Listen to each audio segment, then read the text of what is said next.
December 1st, 2025 is a massive, massive day. Today, the Fed stopped quantitative tightening and start quantitative easing.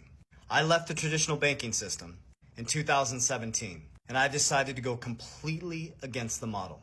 And I'm going to share with you what I did, how I did it, and how it worked. Now, of course, all I'm doing is sharing my journey with you guys, documenting exactly what I'm doing.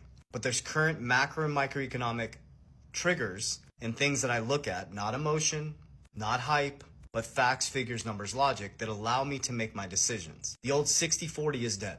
60% stocks, 40% bonds. Guys, this is not our grandparents' or our parents' economy. So today, December 1st, 2025, they stop quantitative tightening and they start printing. They're going to start printing in an economy in America that has 38 trillion in debt. As we sit today, it's 121% debt to income ratio. What that means is we have way more debt than we have income in America.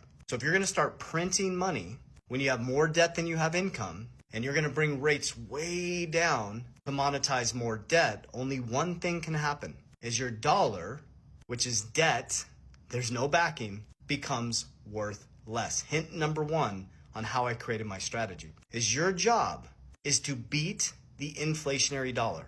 That's your number one job. I don't care what you invest in. Because what happens is as your dollar gets worth less, the only option you have is to refinance your debt to create more cash flow, which is actually debt. Let's call it income because it's not cash flow. Cash flow is when you make money while you sleep and you take the cash flow and you transmit it into assets that actually beat inflation because cash is actual trash. So today they stop tightening, they start printing. The dollar is going to continue to become worth less if they bring rates down as low as possible. So here's how I did it. Is number one, I work to create cash flow every single time I get paid. So my last bull run, I didn't buy Lambos, watches, big houses. I bought and created cash flow. I built and scaled my companies, used the cash flow quadrant, scaled myself into leading and created more income. And then with the income, I take 10% of it. This is C in my Capital DR strategy. And I put it into cash generating dividends, Warren Buffett style. So I have businesses where I trade time for money, active income. When I get paid the income, I take 10% of the income and I put it into dividends that pay me passively 24 hours a day. I also